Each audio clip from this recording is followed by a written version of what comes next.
Charlie. His name is just him.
Year, we're going to start on time.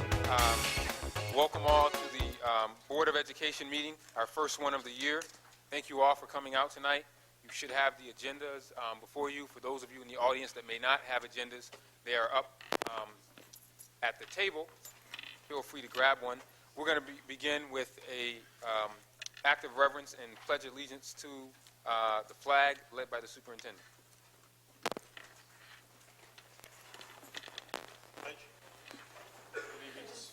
Flag of the United States of America and to the republic for which it stands, one nation, under God, indivisible, with liberty and justice for all. Thank you. We'll begin with the acceptance of the minutes for our meeting. We have 5 sets of minutes from November 25th, 2008, which were tabled from our last board meeting, minutes from December 18th, 2008, minutes from December 29th, 2008, and minutes from January 2nd, 2009, and January 6th, 2009. Board members should have received and been able to read these minutes in your weekly board packets. And at this time, I'll entertain a motion to approve the minutes that you have before you. Motion to approve. There's been moved by Commissioner Powell. Is there a second? Second. Seconded by Vice President White. Any discussion or questions or additions or subtractions to the minutes? Yes. I'm sorry. Go Commissioner ahead first, Commissioner Elliott. In reference to the minutes from the very last meeting, I believe it is, President Evans, we talked about having an FMP presentation, and the minutes indicate that you suggested that it go through the Community and Intergovernmental Relations Committee. What's the status on that? Did you talk with the Commissioner Campos, the chair of that committee? Yeah, I haven't talked to Commissioner Campos about that, but I know you all have a meeting coming up, and Madam Clerk, if you could correct me. February 5th, so perhaps that's something that could go on the February 5th agenda. I know Commissioner Campos was out of town, but I think that'd be a good time for it. All right, let me just ask the question that if the vote is to not have a presentation at that committee, can it be brought back to this body and considered for presentation at this body, You mean at the board meeting? at the board meeting? I mean, I'm not adverse to Or it. another meeting, Yeah. whatever, however, in case it does not get Right. On the considered. February 5th, right. And we also have a study session, a workshop session scheduled too for February. We could have it there also. That's a possibility. So any of those days would work for me. Anything else on the minutes? Yes. Commissioner Brennan. I noticed just in taking a look at them that, and this may have been the case all along, that the resolutions, including those that don't deal with confidential personnel matters, are simply identified by number, not by subject. So you would read the minutes of the January 2nd meeting and not have the slightest idea what the subjects were that were discussed, whether it's the hiring of a clerk, whether it's the discussion we had about what newspapers to designate as the official newspaper. I had a hard time kind of following it myself, and I'm just wondering if, in the interest of transparency, that's a good idea. Has it always been the practice? Has that gotten past me? Yeah, as long as I've been getting minutes, and at least since I've been on the board, it's always been a standard template that we've used for as long as I've been around. I would suggest we change it, unless somebody would go to the website or they would receive a copy of the minutes in the mail and they would read them and not have the slightest idea what we did. President Evans? Commissioner Elliott. I would just offer, Commissioner Brennan, that may be something to discuss in the Board Governance Committee now that you're chair of the Board Governance Committee So far, yes. to delve in it a little bit more and bring it back to the board. I support it.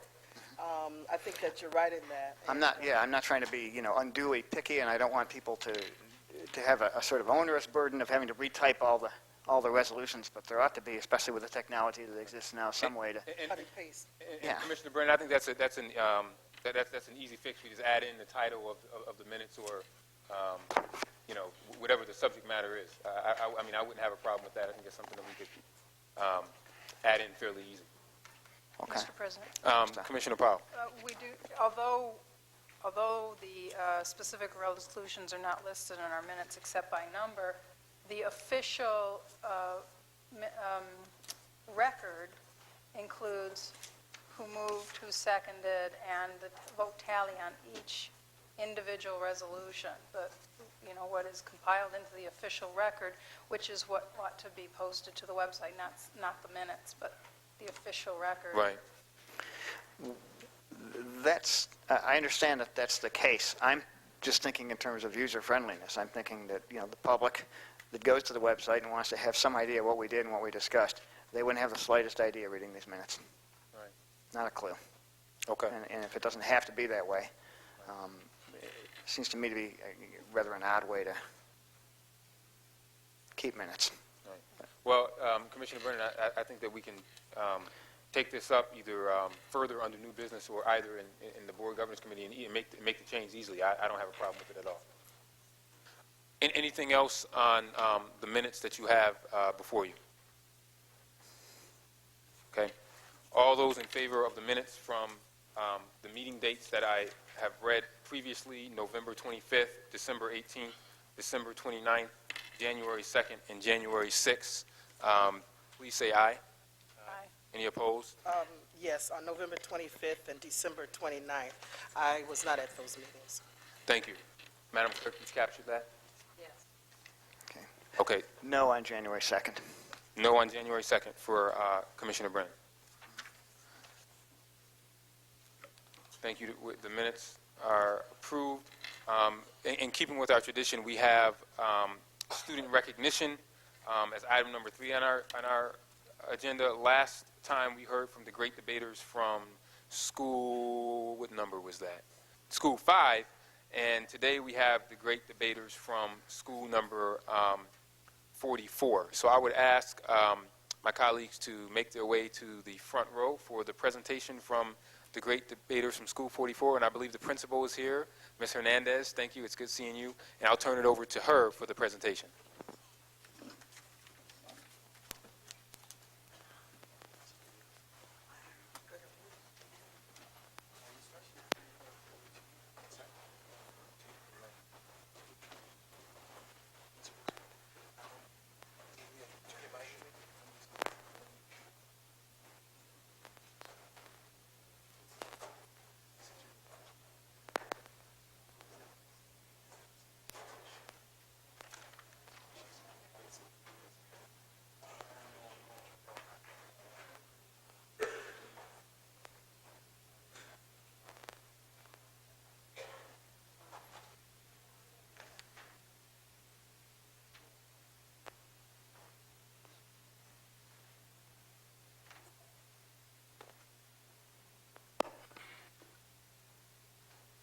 Good evening. Today we have a distinct pleasure, and it really is a distinct pleasure and honor to be here because when students give presentations or are performing in some manner or another, it is the greatest honor. Commissioner Evans, Superintendent Brizard, board members, parents, and students, I would like to present our great debaters this evening. We would like first to also inform you how they are aligned to the standards, because we don't do anything without aligning it to the standards. Our master teachers, Mr. Sal Taylor, plus Tamara Mentor, who's sitting over there, she will speak a little later, have helped us tremendously to get our students prepared. So, Ms. Taylor, please tell how you will align to the standards, how they align to the standards, and I would like to, before she goes on, to introduce our debaters, and we have to the left, have Bonteras Dunbar, 5th grader. We have Dennis Bed, 6th grader. To my right, I have Anitra Wilkinson, 6th grader. We have Mr. Dennis White, 6th grader, and Rwanda Douglas. Okay. Let's see. Good evening, everyone. The standards that are aligned with this assignment are standard is delivered an individual presentation, which the student uses notes or the memory aid to construct the presentation. The student engages the audience with appropriate verbal cues, eye contact, standard reading. The student participates in meetings, which the student displays appropriate turn-taking behaviors, responds appropriately to comments and questions.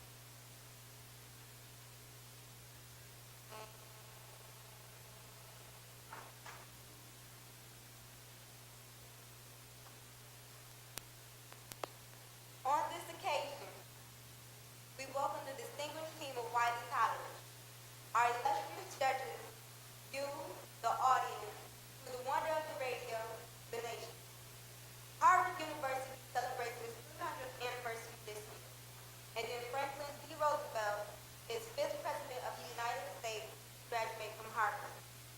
But no university, no matter how grand or awe-span its history, can afford to live in the past.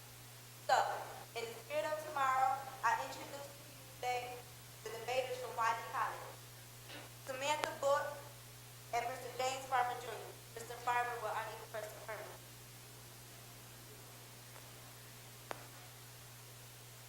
Civil disobedience is a moral weapon in fight for justice. But how can disobedience ever be moral? Well, I guess that depends on one's definition of the word. In 1919, in India, 10,000 people depends on one's definition of words.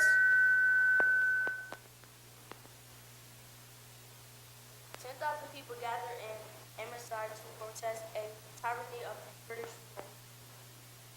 General Reginald Dyer trapped them in a courtyard and ordered his troops to fire the crowd for 10 minutes.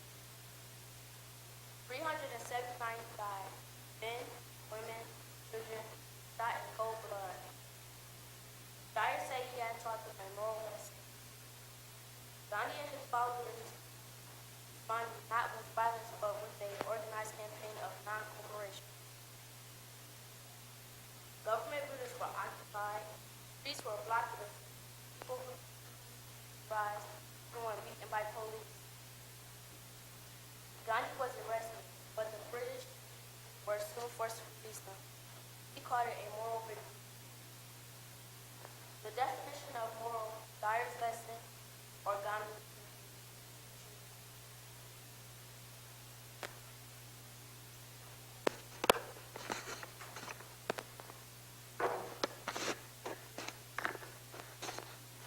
Harvard.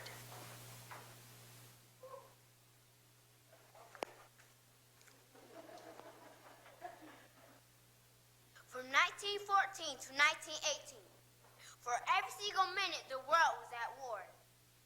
4 men laid down their lives.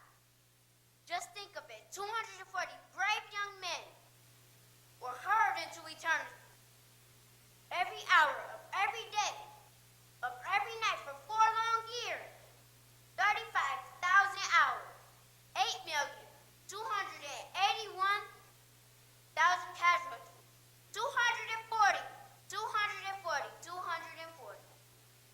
Here was a slaughter, immeasurably greater than what happened to Hammerstein. Can there be anything moral about it? Nothing except that it stopped Germany from enslaving all of Europe. Civil disobedience isn't non-violent fighting. Fighting with your country with violence can be deeply moral, demanding the greatest sacrifice of all, life itself. Non-violence is the mask of civil disobedience, wears to conceal its true face, anarchy.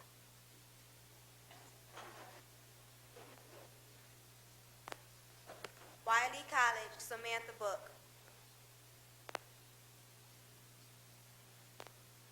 Gandhi believes one must always act with love and respect for one's opponent, even if they are Harvard favorite. Gandhi also believes that lawbreakers must accept the legal consequences for their actions. Does that sound like anarchy? Civil disobedience is not something for us to fear. It is, after all, an American concept. You see, Gandhi draws his inspiration not from a Hindu scripture, but from Henry David Thoreau, who I believe graduated from Harvard and lived by a pond not too far from me.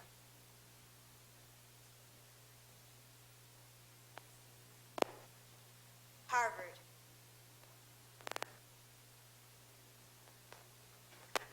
My opponent is right about one thing. Thoreau was a Harvard grad, and like many of us, a bit self-righteous. Once said, any man or right in his neighbor constitutes a majority of one. The beauty and the burden of democracy is this. No idea prevails without the support of majority. The people decide the moral issues of the day, not the majority of one.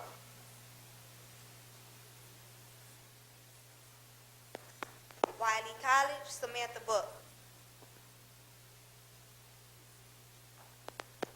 Majorities do not decide what is right or wrong. Your conscience does. So why should a citizen surrender his or her conscience to a legislator? For we must never, ever kneel down before the tyranny of a majority.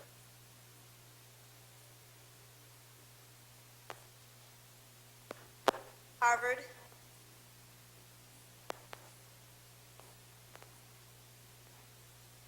You can't decide which laws to obey and which laws to ignore.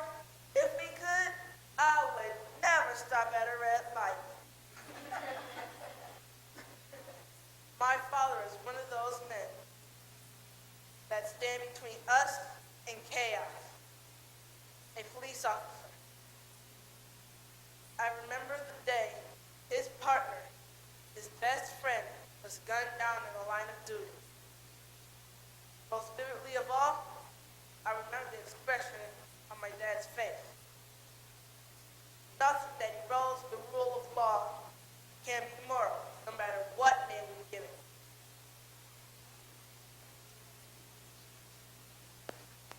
Wiley College, Mr. Farmer.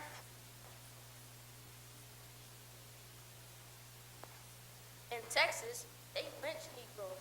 My teammates and I saw a man strung up by his neck and set on fire. We drove through a lynch mob, pressed our faces against the floorboard. I looked at my teammates. I saw fear in their eyes, and worse, the shame. What was this Negro's crime? That he should be hung without trial in a dark forest filled with fog. Was he a thief? Was he a killer? Or just a Negro? Was he a sharecropper? A preacher? Was his children waiting up for him? Or who are we just to lie there and do nothing? Just left, no matter what he did, the mob was the criminal. But the law did nothing. Just left us wondering why. My opponent says nothing that erodes the rule of law can be moral. But there is no rule of law in the Jim Crow South. Not when Negroes are denied housing, turned away from school, hospitals, and not when we are lynched. St. Augustine said, an unjust law is not a law at all, which means I have a right, even a duty, to resist with violence or civil disobedience. To pray, I chose the latter.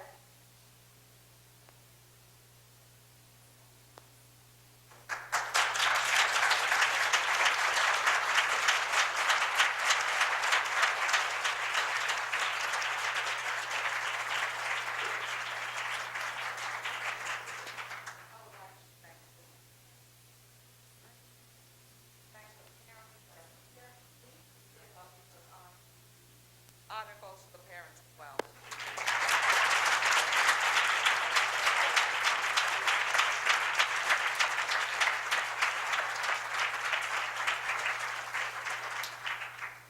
Our principal, Mrs. Hernandez, shared with me just a few days ago that we had this task, and I tell you, our students rose to the occasion. We are extremely proud. My colleague, Mrs. Taylor.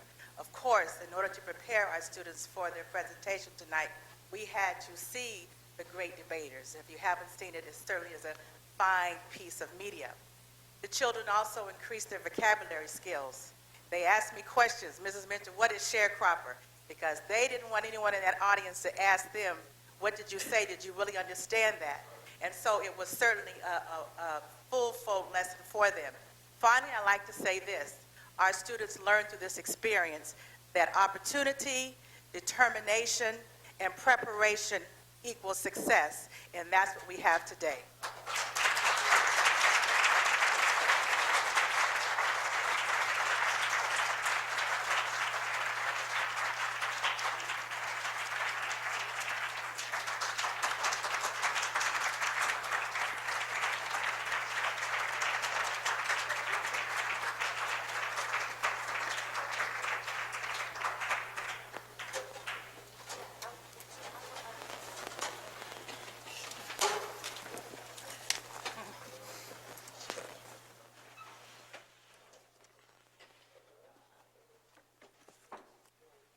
Let me just thank again the great debaters, their principal, their parents, and their teacher for coming out here tonight. I just think that when young folks learn the skills of debate, I think it will translate with them as they grow old, and will show them how to express themselves in a positive way, and also in an intelligent way, and they are definitely on their way. They did an absolutely outstanding job, and I want to thank them once again for sharing their time with us. We do have one other presentation. As you know, every year we do honor our nationally certified teachers. I should have told my colleagues not to get too comfortable in their seats, because I'm going to ask you, as well as the superintendent, to come down once more just to shake the hands of our nationally certified teachers. We have, I believe, 4 teachers that we need to recognize, and I believe that they are here. So if we could just make our way to the podium to recognize these folks, and then we'll get on with the rest of our meeting.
The next person is Kyle Crandall, who teaches mathematics at East High School.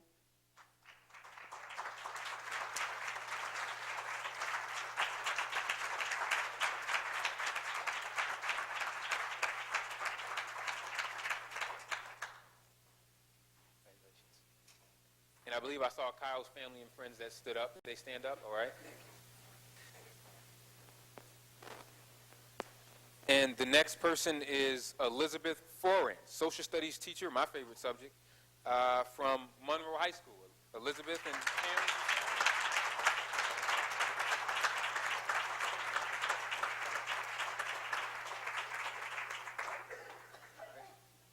You don't want it. And last but not least is Jennifer Tom DePasquale from School 39, and a teacher on relief. Thank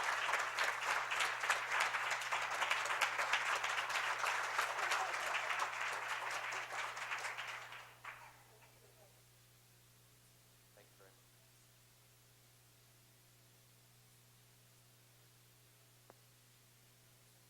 much. And I just want to thank all of our nationally certified teachers for your hard work. Obviously, we know that this is something that you go and do above and beyond your regular jobs. It's greatly appreciated, and we appreciate your service to the district, and we hope that it will continue. Thank you very much.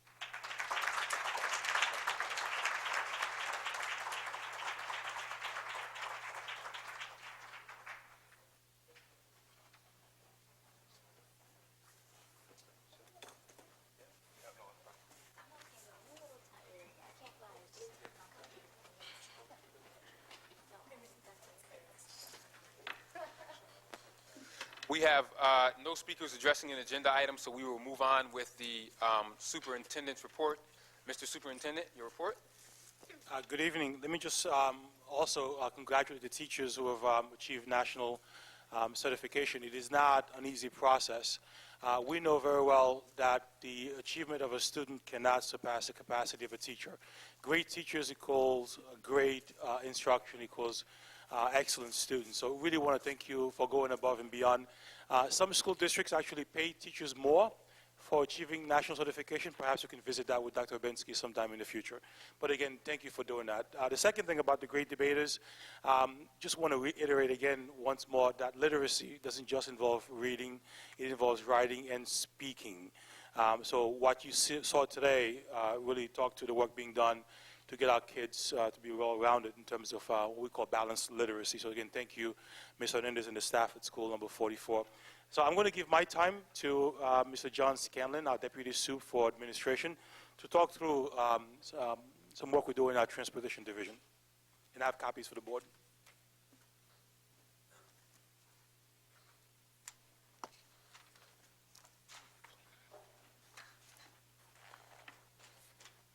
Good evening, Board. One of the things that we want to do is give you just a quick update on a transportation initiative that we've been undertaking in the last few months. One of the things that you've repeatedly asked for is a more disciplined, more business-like approach to the way we operate, and I think this is the first of hopefully many examples of a team approach that brought together both our purchasing and transportation directors as well as their teams to yield a significant savings for the district. So what I want to do is just walk you through briefly again this presentation, frame the overall transportation that occurs in the district in case you haven't seen the numbers.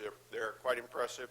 On page 2, obviously transporting nearly 28,000 students a day, 750 routes, and we have three primary service providers, a three-pronged attack, if you will, direct operation of a district fleet. We have our yellow bus providers and as well as the public transportation or RTS system for our secondary schools. Our private yellow bus providers transport nearly 17,000 students every day.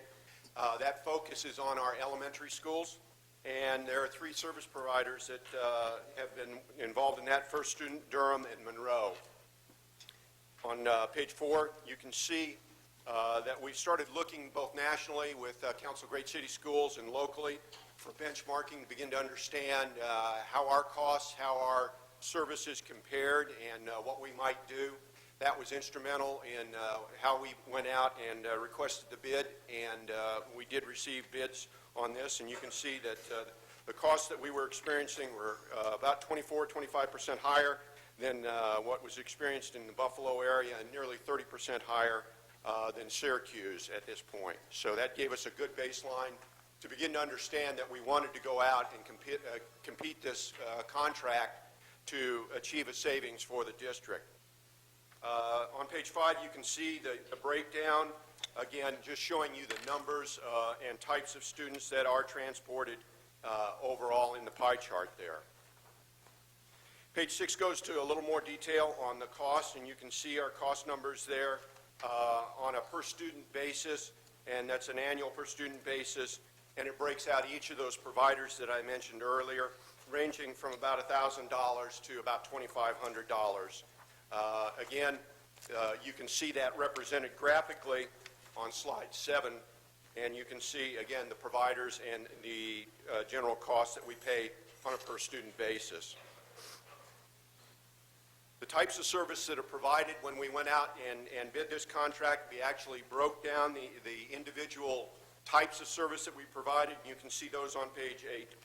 The urban-suburban transportation portion, transportation for our private and parochial students, our charter students, both the secondary and elementary schools, as well as special education and agency transportation. So those individual components were put out both as individual components and then also rolled up if a provider cared to bid on all of those as an option. The currently first student represents about 70% of that through district service, again on the elementary schools. That particular contract that I talked to you about earlier was 1984 vintage. It had been escalated on an annual basis just due to consumer price index and had not been rebid. So based on our benchmarking, based on everything that we were seeing in discussion with other transportation departments, that gave us the impetus to rebid this for the first time in 24 years. We did bid it. We also went out and talked to and renegotiated with our public transportation service folks, and you'll see some numbers in the end of the brief here on what we were able to achieve as a cost savings there. And we actually developed a new operational plan that goes from a single-tier service, which is essentially a start time involving almost 400 buses, in excess of 400 buses, to a tiered service, which is a separation of about 45 to 50 minutes between first and second tier, and that allows us to pull nominally 100 to 200 buses off, depending on how we structure and the routes that are structured with our riders in the future. By removing those buses from the pricing, we're able to achieve a substantial savings, which I'll talk to in a minute. When we did put this out, we did have 2 successful bidders, First Student and Durham A&E. Those bids came in, and it's estimated that the savings will run about 5% of the cost.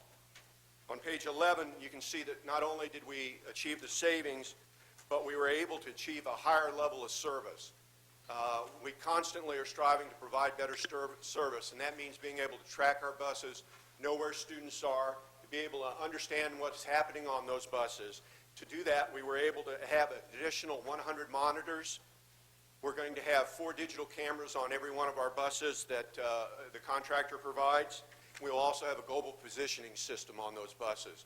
So at any given time, we will know where buses are throughout the city. We'll be able to track that, again, improving our safety and our rider efficiency as well. You can see some of the other benefits besides just the cost when we switch to a multiple tier approach. Obviously, we do reduce costs. We reduce the number of buses on the streets, which for those people that go around our buses, and when they're supposed to be stopped, there'll be fewer to go around. There'll be less pollution on the streets, obviously, as we're driving fewer buses out on the streets. And again, more efficient use of our resources. A secondary effect also is that, as in the case here, Buffalo, Syracuse, and all large urban school districts, it's a difficult task to find bus drivers, and by reducing the number of routes required out there, we will be having a larger population and have more access to bus drivers. On page 12, you can see that the summation of this really accounts for some pretty significant savings. The public transportation, as I mentioned, when we negotiated with them, we were able to get $352,000. There was an additional operational savings that RTS identified and passed on to us of $200,000. The competitive bid that went out for the yellow fleet, again, with the change in the structure, removes 100 buses and nominally gets us about $5 million savings. If you look at the cost avoidance or the value add of the 100 monitors, the GPS, and the cameras, you add another nearly $200,000 or $250,000. So the total financial improvements through this action and through the actions of the team that took this and executed this work is nearly $7 million. So it was a substantial effort. It was a long, prolonged effort that was supported with a consultant in the transportation arena. Our team worked very hard to put this package together, get the bid, and do the analysis and the evaluation of it, and it's a pretty significant improvement in savings and performance throughout the district. Again, you can just look at that in pictorial form. We show you in the 2008-2009 timeframe this year's current budget, so you can just subtract that $7 million, or actually the $5 million right off the top of that for next year's budget. So we just deposited in the savings account for building our budget next year $5 million towards the structural deficit that we're going to be working on. So that's that. I'll answer any questions. Thank you. We will take, before we take questions, Mr. Superintendent, anything else you wanted to add on the transportation piece? No, just the team that John and Jim Fenton, who's sitting on the front row, have built, already seeing the savings by having business-minded individuals looking at our back office operations. So thank you very much for what you do, gentlemen and ladies. Thank you. I'll begin with questions starting at my right. Starting with Commissioner Powell, I saw your hand up. Great. Anyone, Commissioner Williams or our student rep before? I have questions. Okay. Do it now or when we get to the resolution, so whichever. This will be covered in a resolution later on, so. Okay. So if you have questions related to the resolution itself, we can wait when we get to the resolution. But any questions on the presentation itself? Yes. Okay, let's start with Commissioner Williams, and then student rep, I'll give you an opportunity, okay? Good. I just looked at page 4, and maybe I read it wrong, but it did say that Buffalo provides a higher level of service, and our transportation costs aren't high. So why is that? Well, we still haven't been able to ascertain what's in Buffalo's numbers. As a matter of fact, we've had discussions with them. They rebid their contract. They've gotten different things. There were some news coverage in the past about what occurred in Buffalo, and they were able to get some concessions again from First Student towards their contract. So that equivalent service level of what we're getting now in our contract with the GPS and the cameras. Okay, thank you. Thank you. Commissioner Williams. A couple of things, and we could probably take it up in greater detail when we get to the resolutions. But the $52 million budget this year covers 6 different pieces. There is the home to school, homeless transportation, summer school, well, summer home to school, summer ambulatory, summer non-ambulatory, and field and sports transportation. Now, that covers the entire $52 million. However, my understanding is, in looking at the bid, one piece you did not include in this year's bid, correct? Which was the homeless transportation. Well, it was in the bid. It's included, I believe. It was included? It's included in the 21? Because my understanding. Okay. That's in the.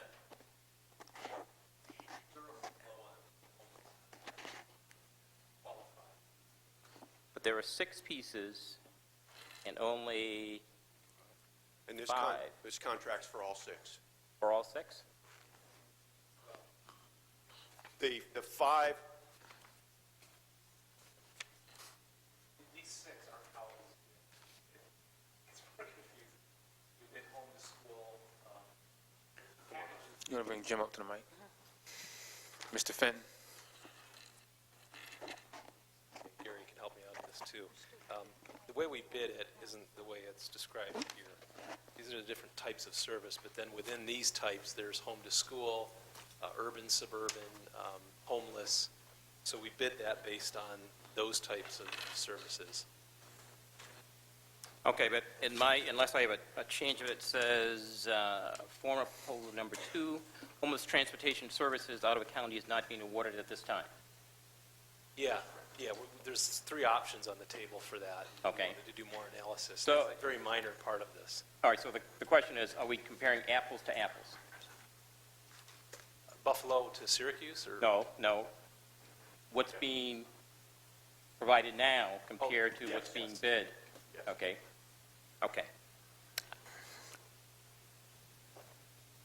Anything else, Commissioner Williams? Yes. Okay, go ahead. When you talk about Rochester transports fewer students, what are the big drivers of the transportation cost? What are the As drivers? far as what portion of this? Well, I mean, what drives the transportation cost? Is it the routes, the students? It's complex. It's obviously routes, it's bus loading, it's fuel costs, it's labor costs, it's upkeep of buses.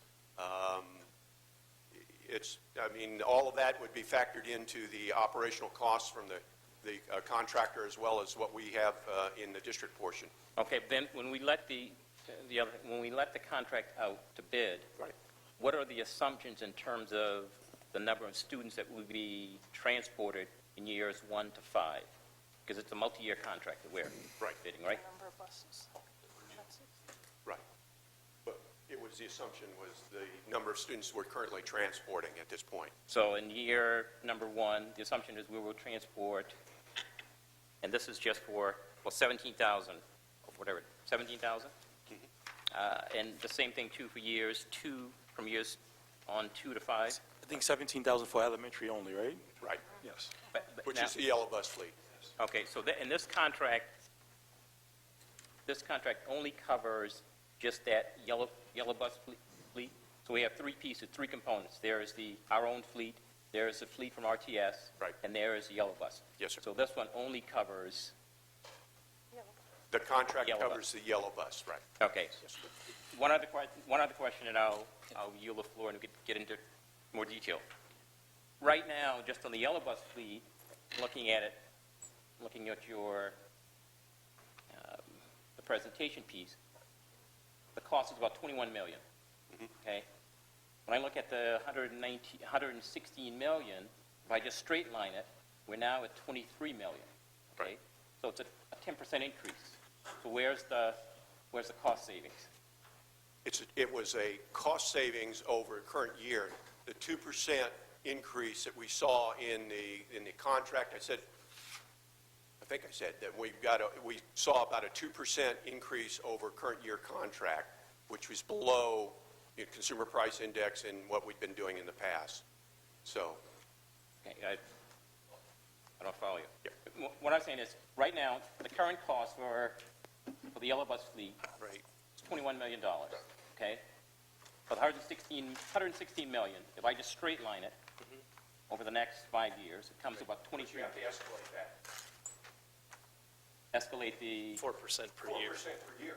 for which one? The 21? Year 2, year 3, year 4, year 5 on the 21, right. Okay. And is there an escalation in the 116 million? Or is it just a flat cost? No, it factors in the escalation for CPI, but to get back to your question, I think the heart of your question here, what's the difference, and it gets to the key driver difference between us and Buffalo. We have a single-tier system, so one bus leaves the garage, it picks up kids, and it drops off kids at the school, and then goes back to the bus garage. Buffalo has a 3-tier system.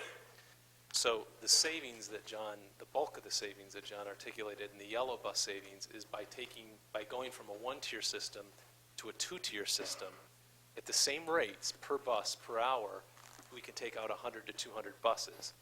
So it wouldn't be $23 million next year because that's based on how many buses we use now at a single tier, which is like 465 buses. So we'd be able to take out 100 or 200 buses from our route and not use them. So Okay, but the cost is still, we're the bidding. unit cost is about the same, but we're getting GPS and Okay, cameras. not the unit cost, I'm just talking about the overall cost. We're going from $21 million now. Right. Next year, next year, the contract is $116 million over 5 years. Again, if I straight line it, it's $23 million. Right. Right? Regardless of how many buses you use. But we don't have to use the 116 million. That's not, our operational plan would go something less than that because we take 100 to 200 buses out of the system. So it wouldn't be 23 million next year, it would be some 5 million less than that. So is the contract front-end, back-end loaded, or is it spread straight? It was based on our best projection of our scope for the future years. It wasn't a locked-in, what they really quoted was a per-unit rate. But we had to give them some level of scope. So what we gave them was what we currently do.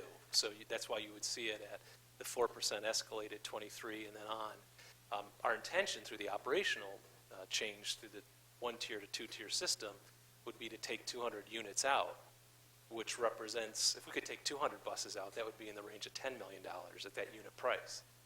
Just for clarification, when Commissioner Williams is asking about the contract, we're talking about First Student Durham and Monroe? Are those, is that what we're talking about? Yes. Okay. Yeah, just the yellow bus fleet. Yellow bus fleet, okay. Okay, so the 116 you're telling me is the maximum amount? Yeah, it was based on our best estimate of what our scope is, which was using historical. So we looked back and we said, this is what we use now, and we put it into the bid for the next 5 years to give the contractors a sense of how many, how many assets they were going to need, and so that they could plan on the bid. Okay.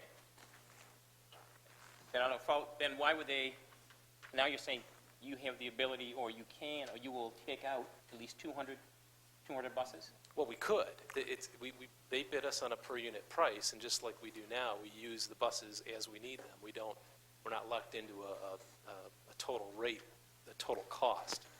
We don't have to spend $22 million. We pay about $280 a bus, and that'll be pretty much the same rate that we'll have going forward. But in addition, we'll have GPS on every bus, 4 digital cameras, and 100 additional monitors that we don't have now. Okay, we'll take out in more detail, because the 116, I'm just kidding, the 116 million. Yeah. Okay, now, does that include the deletion of 200 additional buses? No.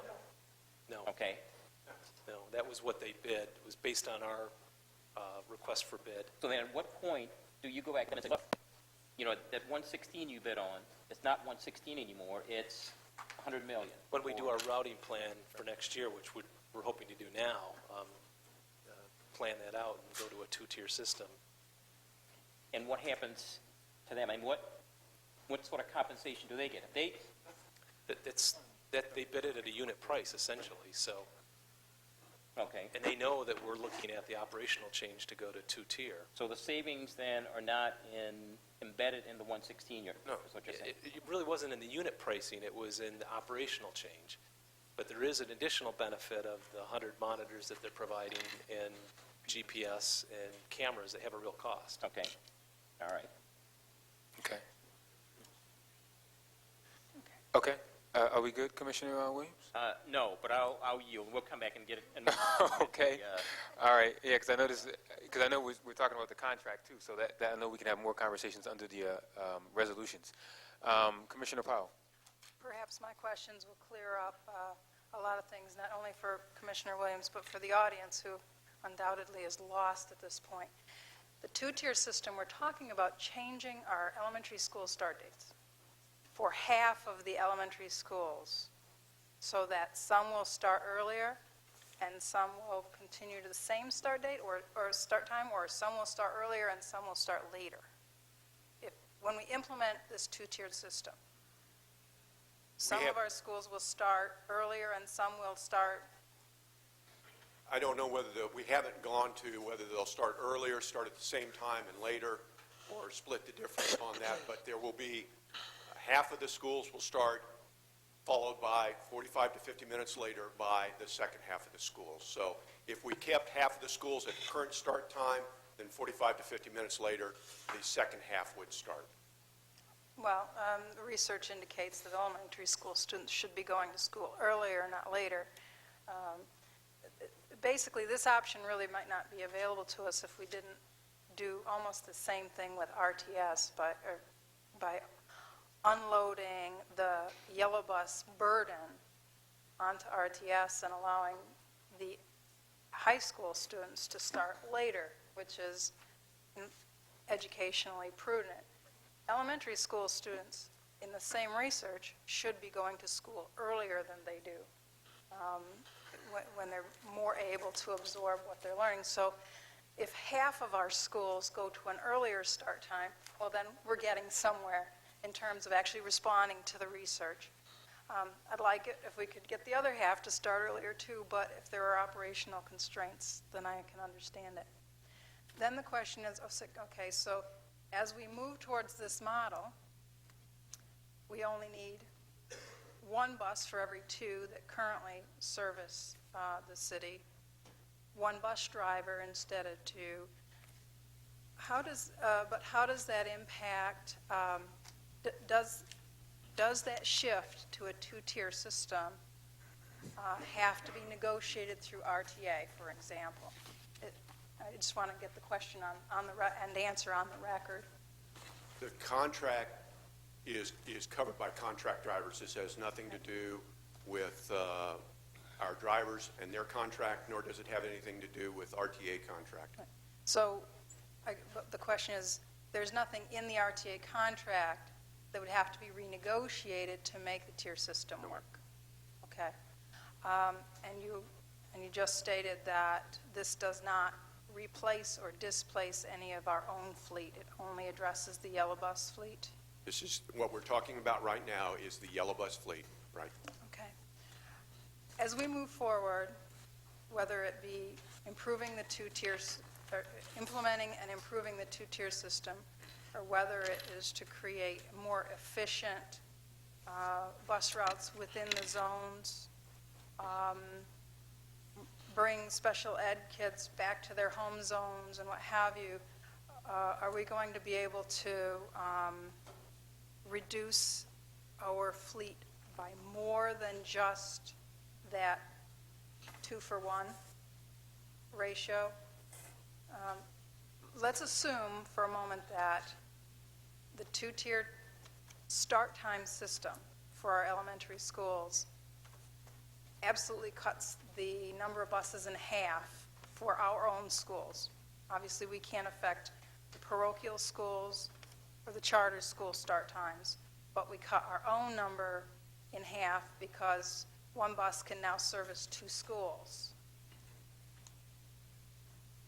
How much more do we think we can reduce the number of buses by improving our delivery of special ed within each zone and by improving the routes within each zone? We didn't look specifically at the special ed portion and do the analysis for improvement at that time as part of this as far as actually making those changes. I can say that we're nominally running between 50 and 60% on our bus loading right now. Obviously, by increasing every rider on that bus, there's additional savings. So as Jim said, when we get into the routing, that's where we are able to determine whether it's 50 buses, 100 buses, 200 buses that we're able to pull out. The other thing is that we want to balance that against the educational. This is not just an operationally driven, as you mentioned. It's advantageous for children to start earlier. It's also advantageous for children not to ride the bus for an hour and a half. So we want to balance that ride time and go no greater than what we're experiencing now, which is at some extremes up to 50 minutes in some cases. So we want to have the details about ride times, and we'll balance that against the bus loading. So there's still a lot of unknowns in terms of the impact of the two-tier system. The only thing that's known for sure is that savings are there to be had.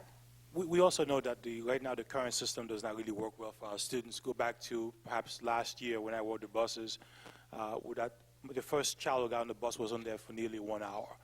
And I know he was fast asleep by the time he got back to school. So that's something that we've also been looking at. So it's not just about savings in terms of dollars, but making sure that what we're providing to students, our students, is a high level of service. Monitors, GPS, et cetera, including shortening the amount of time our kids are spending on our buses. So a lot of work is being done to look at that. Commissioner, you are correct. There's work to be done, and that's based on student selection of schools. We will predict, if you will, based on current student loading at schools and ride patterns, and we will use that for initial planning. And then when we have final student selections, that data will go in, and we'll have the final numbers on that. I also predict that the change of start times is going to influence how parents make their choice of schools, because I know that some parents are choosing schools that are far enough away that they must put their children on a bus because they need to be at work when their child is at school or before their child gets to school. So putting a child on a bus is a way of managing their family's time. It'll be interesting to find out whether an earlier start time makes a school more popular rather than less within their own neighborhood. It'll be very interesting to see what impact, and it'll also be very interesting to see what principals choose the earlier start time if it's left to their if it's the principals that get to make that decision. It's too bad that Charlie Richardson left, because there's one thing you didn't present, and I think it needs to be said, but you provided it to the Finance Committee. Of all of the yellow buses that we have to pay for, 45% of those are providing service to charter, parochial, and private schools. Is that correct? It's a significant portion of our transportation burden. I don't remember the number off the top of my head, but it was a large portion. It was either 45 or 55, because that was the way the numbers were split for me during the Finance Committee. I just think that's something that the full board should know. Thank you. I'll get back to you Wednesday. Okay. I just have, I'm just going right down the line with questions. My quick question again, can you just reiterate one more time what the savings would be for this year for 09-10? The 9-10 savings that we project based on removing 100 buses would be $5 million. There's also the cost avoidance shown on the page there, which would be, again, improved service without including that in the price, and that is nearly $2.7 million more dollars. Okay. So, Jim also mentioned that if we get to that 200 bus figure, if we go nominally 1-for-1 on that with our loading, then that would allow approaching $7 to $10 million of actual savings. so we'll see that in this year's budget, a savings from so our transportation We'll costs. see our transportation number marked down $5 million at this point. Okay, excellent. And then just a quick question. I always get confused in terms of building aid and transportation aid. What percentage, what's the percentage that we get from New York State for transportation aid, or do we get any at all? 85% reimbursement in transportation. I think that's also important for folks to know. And if I may just add to that, one thing, I'm testifying next week in Albany, so one thing we intend to push to the governor's folks as well is that if we find that kind of savings, we should find, they should help us on the other end, meaning that in the following year, we're going to watch our transportation aid actually decrease as well by a corresponding percentage. But the state should, because we are in some ways reducing the total pot of money coming from New York State, so the governor should be able to help us push the dollars toward our foundation aid to keep money in our classrooms. Okay. So it is something that the Big Five, Buffalo, Rochester, Syracuse, and New York, are pushing back to the governor. And then my last question / point is, I don't know about my other colleagues up here, but I get calls from parents all the time about matrons on buses. I mean, that's just something that, I mean, almost monthly, I would say, I hear from folks saying they want a matron on all of, not really the high school buses, but the elementary school buses. Not to say I was the greatest kid growing up, but I know what I did when I was on the school bus. With this, nothing illegal. With this savings, are we saying that this will allow us to, and I don't want to escalate costs, but will this allow us to have matrons maybe on more bus routes? I know right now some do and some don't. You will have 3 times the number of matrons on the buses. Right.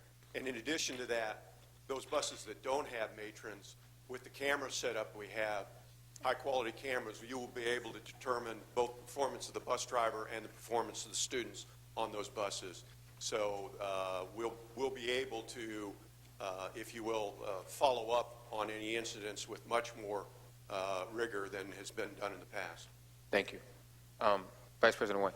Yeah, couple things, because you can be confused. You guys who deal with numbers can confuse us people that don't deal with numbers. The bottom line here is the savings may occur because we have fewer buses. We need fewer buses because of the two-tier system. Is that where the savings can be realized? That's the largest contribution, yes. I just, because the numbers, the big numbers can confuse folks who don't deal with them. Bottom line here is this two-tier system may result in us saving money. That's right? Yes. Okay, all right. Secondly, there's an interesting question brought up here about this, the source of this money. We are allowed to pay for our buses through New York State Transportation Aid. We are going to be saving them, / us, a lot of money. So it's not true that we can then take this money and use it for purposes other than transportation aid, right? So where does the savings go? Can we hire even more matrons, or what could we use the money for? For the costs that we have for our staff to transport kids? Once we save the money, since we can't buy more books with it or hire more teachers, what can we do with that money? The superintendent pointed out that money goes away because you use less of it, so the threshold that they pay on is lower. So the next year we will not see that as revenue in. So it won't be an income source, if you will, coming into it. So we will have to maintain that balance, break even. So it's a one-time savings we recognize this year. Yes. By lowering our costs. And for the first year, so the refund, if you want to call it that, is a year delayed. So we would actually see that savings in our 09-10 budget, because we'll probably get the next year's budget coming now to us is based on last year's transportation costs. So we would see the saving in our pocket next year. The following year, we'll see fewer dollars coming back at 85%. But the service piece, with the matrons, with the GPS and everything else, would remain with those contracts. But could we take those savings and utilize them? And for example, we have our own fleet. Could we flip that money and turn that money into that side of our transportation services, or no? The 15%, Jim just pointed out, that 15% is worth about $1 million to us. So that could go into, again, our budget. So is that the 7? With the numbers that we're looking at as far as deficit for our budget, the structural deficit and the cuts that we're already seeing from the state, Yes. we're going to need to roll all savings into just matching those Yes. cuts that we're experiencing. Just to underline that point, the structural deficit is $44.4 million. When you look at the rest of the cuts coming from the state, if we get the mid-year, we're looking at over $55 million in the deficit that we need to face. So that money all can be put back in someplace else in the budget, in the district. We need to begin to right-size our district in terms of our long-time structural deficit. And then just a comment, and I mentioned this at the finance meeting where we got a thorough and comprehensive explanation as to this process. Kudos to Superintendent, your staff, for this, what I believe to be significant turn of events for our district in terms of financial accountability. You did not need to do it, but you did it. And because of these efficiencies and savings, we'll be a better, more efficient district. Additionally, I think it should be noted, and your staff should be applauded for negotiating a contract that gives us added-on benefits. This GPS, everybody who has a fleet of vehicles is using GPS to save fuel costs, to identify greater efficiencies through a GPS. Additionally, these monitors, Malik is right, the president is right. We regularly hear from parents who say there's danger for their kids on the bus. These monitors, or cameras, if you will allow our children to have additional eyes on them as they're on the bus, and of course the increase in the matrons. So I don't think you can just look at this, and I know you know this, just from the dollar point of view. And I think I do understand how we may save significant dollars. But on top of that, again, I think you and your staff ought to be congratulated. No one forced you to do it, but you did it, and you did a job well done. Thank you. Thank you. Commissioner Elliott. On page 8 of the presentation, could you provide a graph of the breakdown or percentages of these types of services? In other words, what's the percentage of our students who are being transported to the urban suburban program and so forth? Could you provide You want a graph or just table of numbers? percentages is fine, or Okay. a graph, yeah. Absolutely. And then with respect to, and I just want to, I'm also pleased to see that we're adding more monitors, because I think we all get calls from parents who want to have monitors on the bus. The fact is that the bus driver cannot handle behavioral issues on the bus. So to see the monitors on the bus is very, very encouraging. My last question, the last two questions, is how much is being allocated for fuel? And that's got to be dynamic, I would imagine, at this point. How much of this budget is allocated for fuel? We didn't factor in fuel. Where is that factored in at? Well, it's in the budget, but we buy fuel off of the state contract and provide fuel to the yellow bus contractors and our fleet. So in terms of the savings, it's not really a savings. Even with a two-tier system, you still use the fuel. So it wasn't a relevant cost in the savings portion, but it's in the $52 million budget. Could I just know what that number is? Yeah, Can you know what? provide Off the that? top of my head, I can't tell you.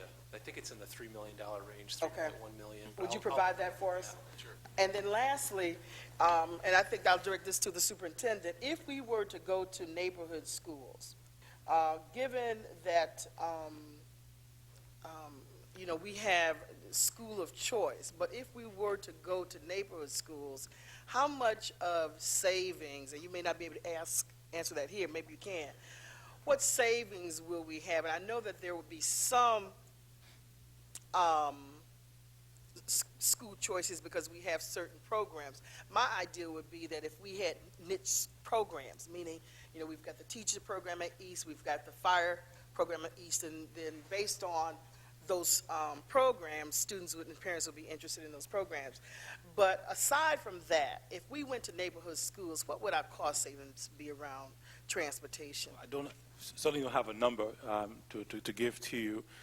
In the high schools, I don't know if we would see a savings because, again, our kids take the RTS buses to most high schools. Okay. Certainly in the elementary schools, you would find a savings, but that would go against perhaps removing choice from some parents looking to place their kids. I mean, there's always that human factor in the equation. So strictly talking about dollars, you certainly would see savings if you had kids walking to school versus taking the buses to school.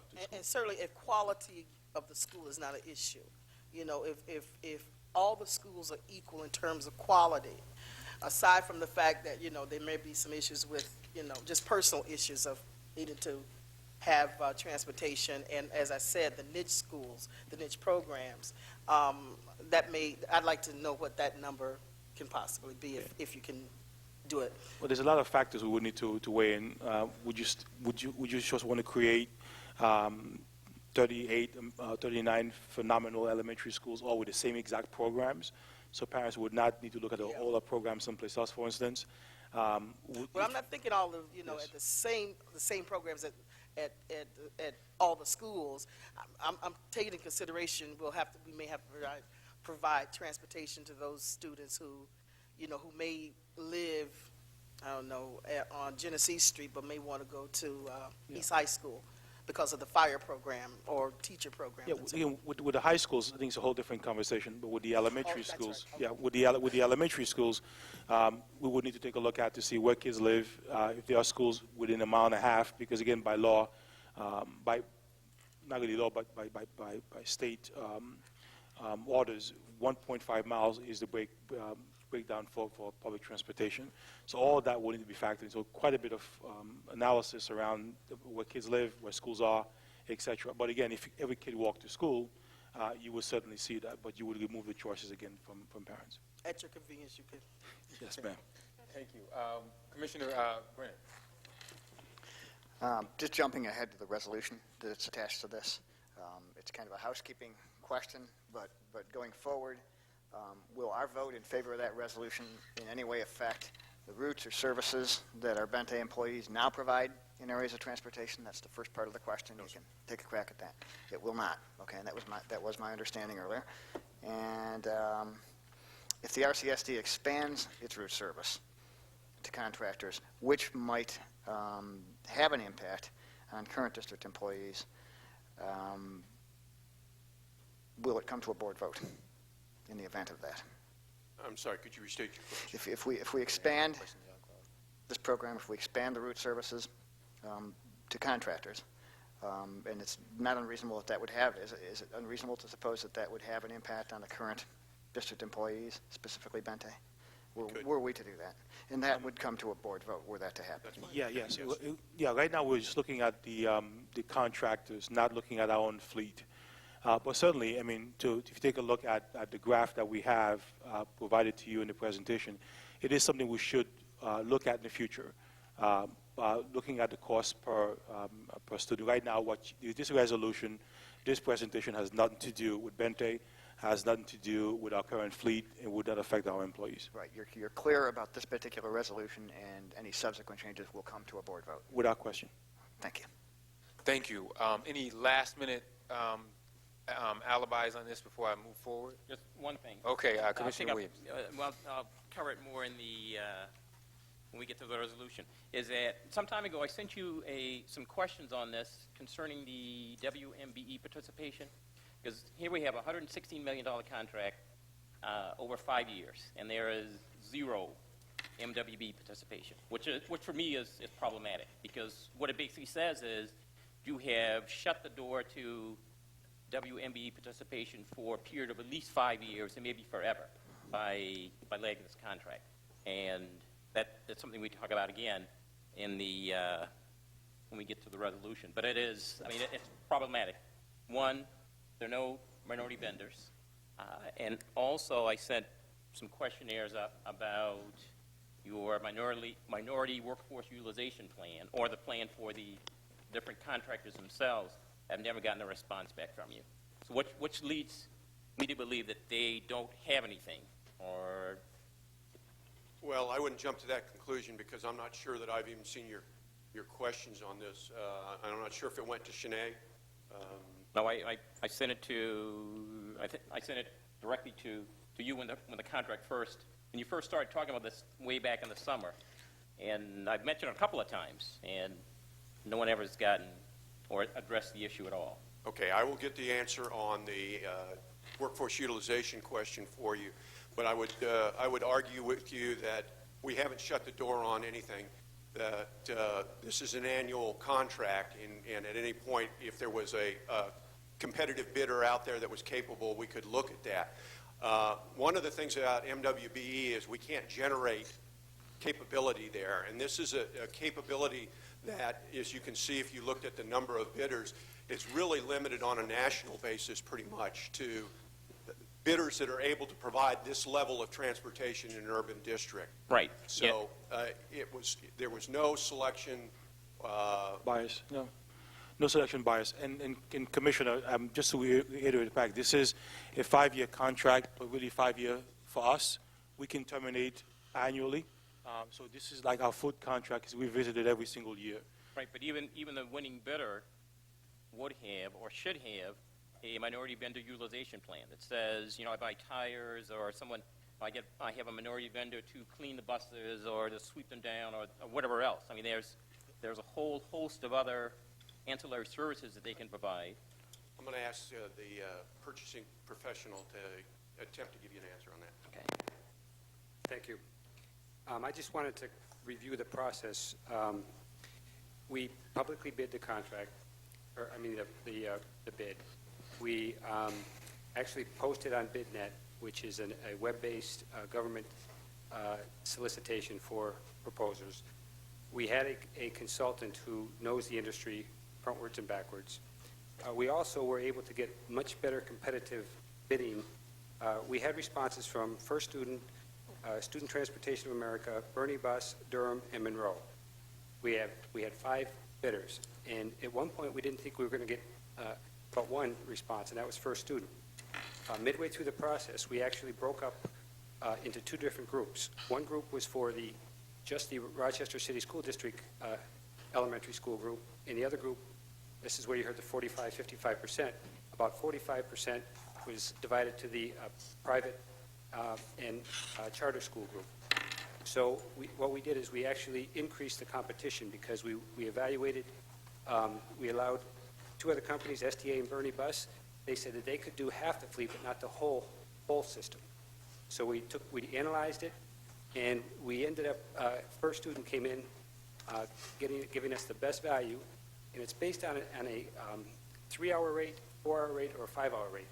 And so it's based on how many buses we will use based on our schedule. So that's why really it's almost immaterial on how many students we have, because it's based on the routing schedule, period. So that's how we achieve our savings. If we have a 2-tier system, we will be able to use possibly the 5-hour rate, because buses will be at different intervals. We bid out the 6 contracts, and Commissioner Williams, I'm going to try to clarify that, because I'm not so sure we did a good job. What is called the yellow bus in your handout is really the home-to-school contract. We bid out the home-to-school, we bid out the summer home-to-school, we bid out the homeless, we bid out the ambulatory, we bid out the non-ambulatory, and we bid out the field trips. Those were the 6 contracts that we bid out. And by New York public law, we must go with the lowest responsible bidder on a public bid. And we have no other option than to go with the lowest responsible bidder. And that's, we reached out as much as we could. We did work with Shanae on to whom should we get the information to. And we do that on every one of our bids. We try to reach out as much as we possibly can. New York public law, we must go with the lowest responsible bidder. Right, I understand. Same thing as when we bid out the public works projects, okay? But I understand that they may or may not be any minority firms that could provide the transportation. So, however, all the other kinds of services, things like mechanics, cleaners, if they have tires on the bus, okay? I mean, those are the kinds of things that I was talking about. And to what extent does or would, or you may not even ask the question, how many minority vendors do you use? The other question that I had was, give me a demographic breakdown of their workforce. How many blacks, how many Latinos, how many Asians, how many women do they have in various categories with the organization? Not just as drivers or mechanics, but how many are in middle-level management, upper-level management? Those are the kinds of things that I asked for. Yeah. President Evans? Yes. I Are you all set, Commissioner Williams? Yes. Okay. Yeah, and I wanted to respond with Commissioner Williams. I remember that the MWBE is a board goal. It's not a district goal. I don't see it on the district's goals, but it is a board goal. And I think that this perhaps is something, these kinds of issues is something that perhaps we can take up in the policy committee. In other words, how do we develop policy from a board level in reference to MWBE that must be followed? I mean, maybe they just don't know how to go about in the community. I'm not saying you don't, I'm just saying.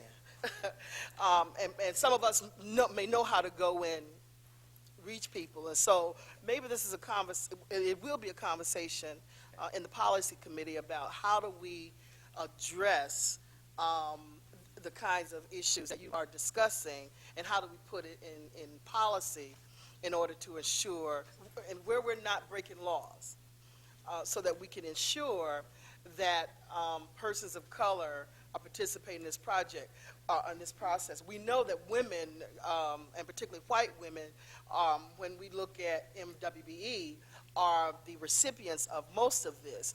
But where we are weak, in my opinion, is how do we involve persons of color as well? And I think that's something that, on the policy level, that we need to have some dialogue about. Thank you. And Mr. Superintendent, I see you have your MWBE. Yes, just to add, it may not be my 0809 goals, but certainly we understand the board's needs and wants, and certainly we align with that. In fact, as part of our reorganization, we hired a full-time individual just to look squarely at the issues of MWB in the district, have a report directly to the top administration so she can leverage us in pushing the conversations, and she's right here.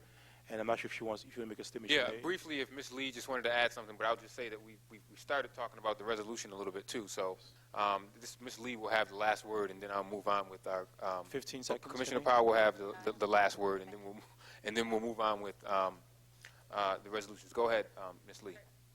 Commissioner Powell have a specific question related to It was not on the MWB Okay, no. So issue, so if you want to answer. okay, yeah. So go ahead, Ms. Lee, and then Ms. Powell's going to have the last word. Commissioner Powell's going to have the last word before we move forward. Sure, well, just so that the board is informed, I am working very closely. Speak into the mic, Shalene.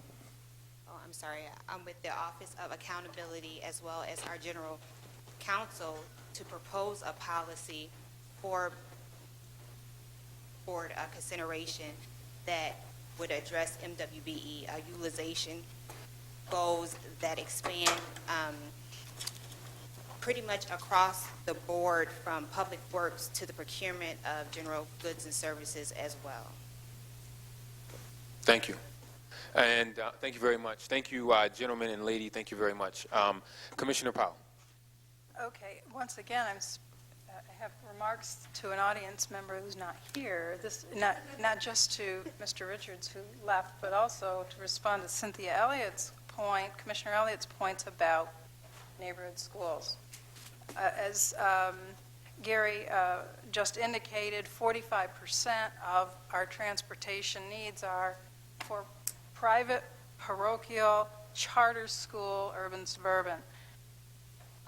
In addition to that, though, let's suppose we could return back to neighborhood schools.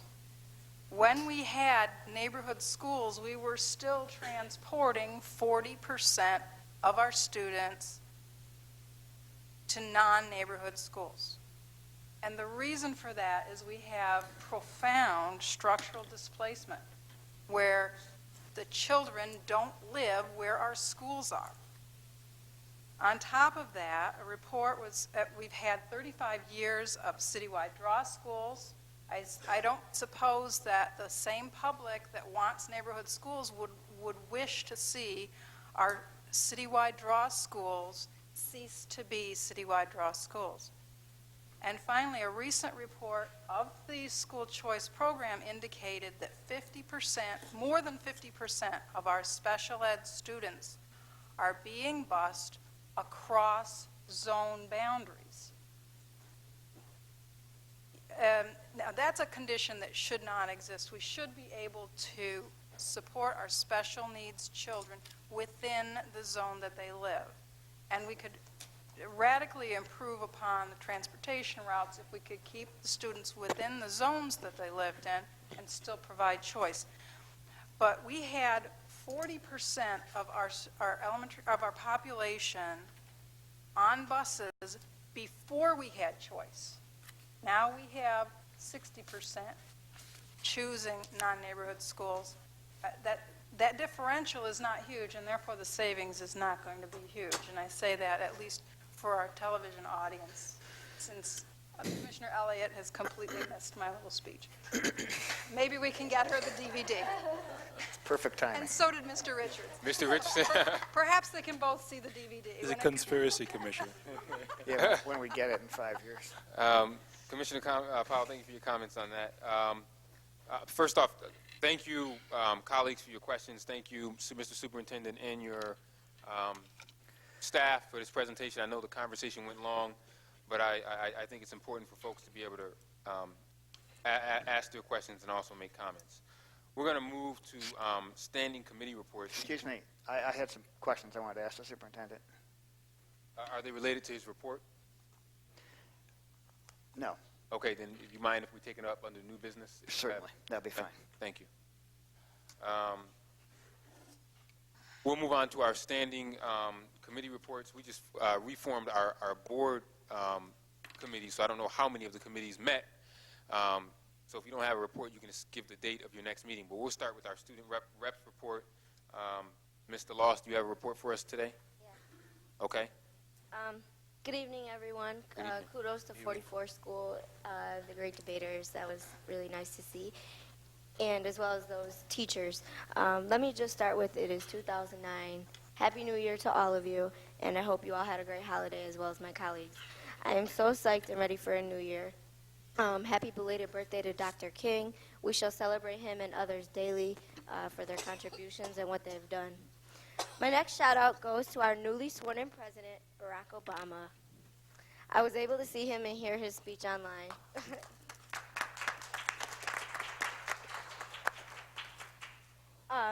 And Commissioner Evans, this is a compliment to you, Mr. President.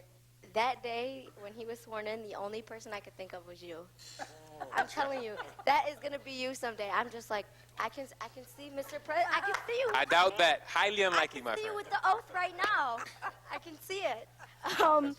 I was able to see him and hear his speech online. One of his lines in his speech truly inspired me, and it was, to those leaders around the globe who seek to sow conflict or blame their society's ills on the West, know that your people will judge you on what you can build and not what you can destroy. It is amazing to me to see how hard America has fought for this day in history to come, and I am so proud to have been able to live in it. I've had the privilege of recently tuning in into the district's television show, Students First, which airs on City 12 and RCTV. I am pleased to say that I was happy that the show is continuing to make me proud as a former anchor, and our district is doing so well.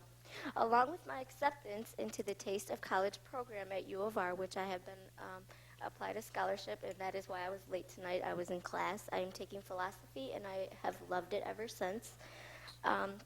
SLC met yesterday. What was yesterday's date? Oh, January 21st, 2009. I thank Mr. Brizard for joining us and talking with us about the budget in our schools.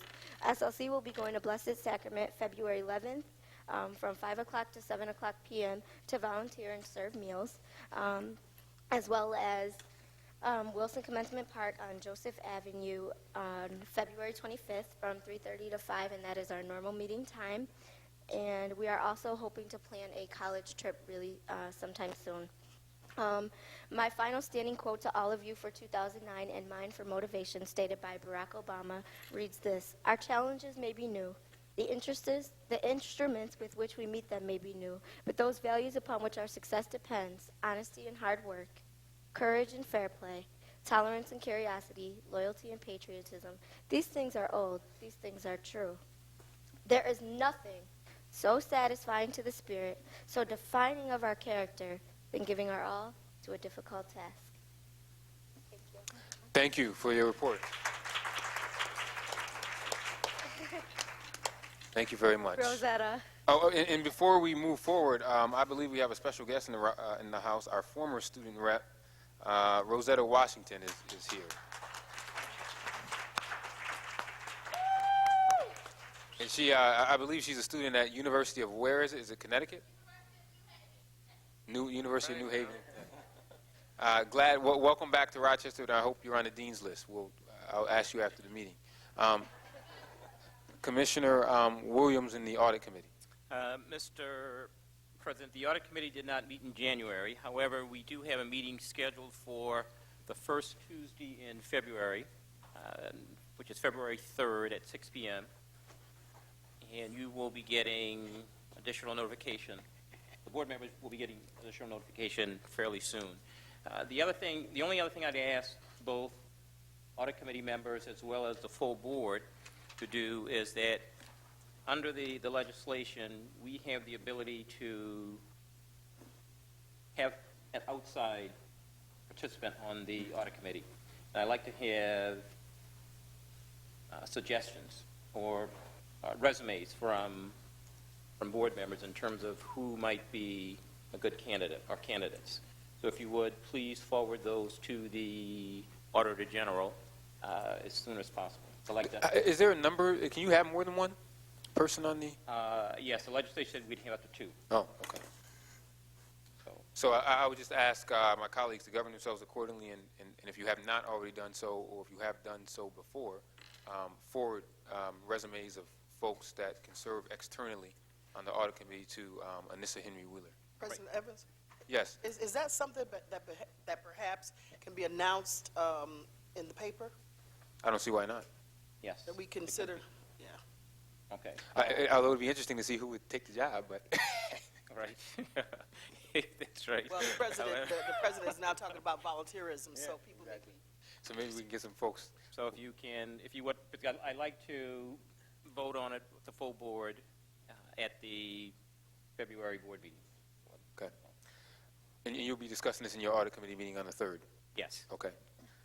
Commissioner Powell and the Finance Committee. Well, first, I'd like to say I'm glad to hear the chair of the audit committee's report, because I've been pushing for that very thing for over a year, and there is a resume at our disposal that has not been acted upon. So I'm looking forward to it. The Finance Committee met on January 15th. We discussed resolutions 552 through 562 and resolution 575. The transportation budget, the transportation contract was one of the discussion items, and it was lengthy. And I apologize to our new Finance Committee member, Van White, for his first meeting being as long as it was, but even that was an hour and a half, which was brief compared to our history. We have resolutions 552 through 556 are the facilities. Those are final payments. Resolution 557 is administration, Office of Administration. 558 through 60 are procurement and supply. And 60 through 62 was information technology resolutions. And 575 was in the category of other. Our next meeting will be February 19th at 5:30. That's, once again, the Thursday before our February board meeting, and all are welcome. That concludes my, I'm sorry, we have... Annual financial. We have our monthly financial report. It is before you, and I move that the board accept the monthly financial report. There's a motion on the floor to accept the annual financial report by Commissioner Powell. You all should have received this and reviewed it in your Friday packet. Is there a second? Second. Seconded by Vice President White. Any discussion on the annual financial report dated January 7th, 2008, regarding December reports for the fiscal year 2008-2009? Just a correction, you said annual report twice. It is a monthly Monthly report, but it said, I was just reading what I saw in the memo line. Okay. Hearing none, all those in favor, please say aye. Aye. Aye. Any opposed? Any abstentions? The ayes have it. I would also add that board members should have received in their packet last Friday a list of contracts under $25,000. I would, one of the things that I said I would like to see is that uploaded online on the board's website. Hopefully we can get that uploaded. Madam Clerk, we can work with Tom Petronio's group in getting that up on the website, similar to what we do with the resolutions. Any Commissioner, Vice President White, and the excellence in students' achievement. Excuse me, is this the time to ask questions about the Finance Committee? You have Yes, and this questions does pertain actually to its current business. to the Finance Committee? Yes. Yes. Commissioner Brennan. I'm having a terrible time, and I'm probably just dense, but following who is a member of the Finance Committee. Commissioner Williams was a member of the committee last year. He missed several meetings. He was asked about that and responded with an email that he had resigned from the committee several months earlier. I made inquiry to the board president about that. He said that, well, that had happened, but the rest of the board hadn't been told, and that he hadn't accepted Commissioner Williams' resignation. Subsequent to that, I asked whether or not that matter was resolved and whether he was a member of that committee, and I was told that he was. When the board reorganized this year, we all agreed to committee assignments, and we all understand that that one committee assignment that a board member takes is connected to what another one takes. So an equal distribution of work and our membership on these, and clarity as to our memberships on these committees is a matter of interest to all of us. If, we're going to be resigning from committees willy-nilly, I'd like to, get out of the chairmanship of the governance committee, frankly, if that's how we're going to do this. But I'd like clarity, particularly since Commissioner Williams has had so much to say that has been critical of the rest of us in the way of financial oversight. I'd like him to please answer the question whether or not resigning, rejoining the committee, resigning, rejoining is really useful conduct for a board member, first of all, and I'd like some clarity once and for all about who is on what committees. It's my understanding that Commissioner Williams resigned from the Finance Committee. I have to make another appointment to someone to join the Finance Committee, and it's my understanding that the current membership is Vice President White and Commissioner Powell. And to make that appointment, we need to find somebody, in all likelihood, to leave a committee they're currently on. Is that right? Not really. No, not at all. Someone can choose to join the Finance Committee and not leave. For example, Commissioner Powell now serves on, I believe, four committees. Well, is that equitable? No, but that's another matter entirely. So, or sensible. I think that I mean, it is my hope as president that everyone will serve on it. This is irresponsible behavior, and it's affecting the entire board's work, and it's coming from a trustee who has questioned the rest of our commitment to fiscal oversight. And this is the kind of thing that when the Democrat and Chronicle got tired of collecting people's private emails and misrepresenting them, they might want to report about. Because it very definitely bears on the public interest and reflects the lack of integrity and the lack of competence and the lack of just common consideration of some members of this board and some of our media outlets in this city. And there'll be more to say about this later. But this kind of stuff is not going to go unresponded to. May I respond? Certainly. Yes, briefly. Commissioner Williams. Well, two things. Mr. Brennan, since you are so concerned about this, I'd be perfectly willing to take your spot on the Policy Committee if you'd want to switch over to the Finance Committee.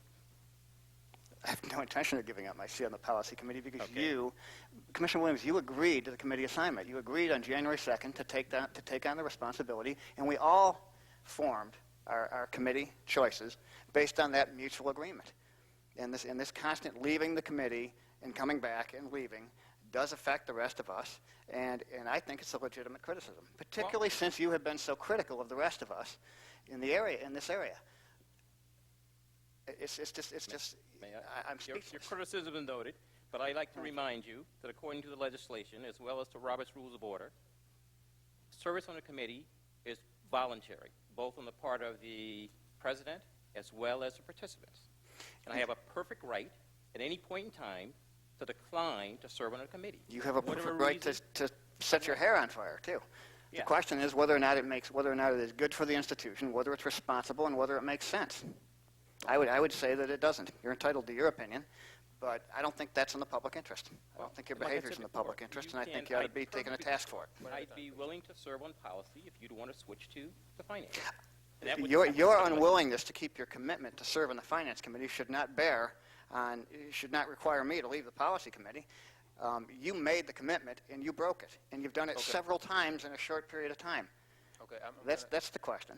Okay, it's been answered. I think we know what's happened, and I just think it's deplorable. Okay, well, I'm going to wrap this from the Policy Committee. I'm going to wrap this conversation up. Obviously, I'd like for all board members to serve on three committees, but I will make a recommendation for an appointment to the Finance Committee, or I will take a volunteer of someone who would want to serve on finance, and we can take that conversation offline because I do want to continue on with committee reports.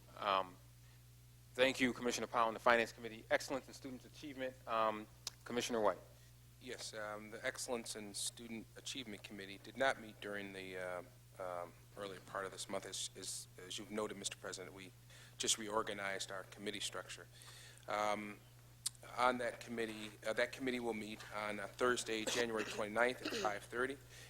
I expect it to be an interesting and informative meeting. We're going to discuss the redesign plans for Jefferson and Monroe. Those are schools that are under review. Additionally, there will be a presentation from the Freedom Schools. I think there's a report on Channel 10 about the excellent work that George Moses and his folks are doing over at the Freedom School. They've taken kids from East High School who were not attending, who had terrible academic GPAs. I think one was 1.1.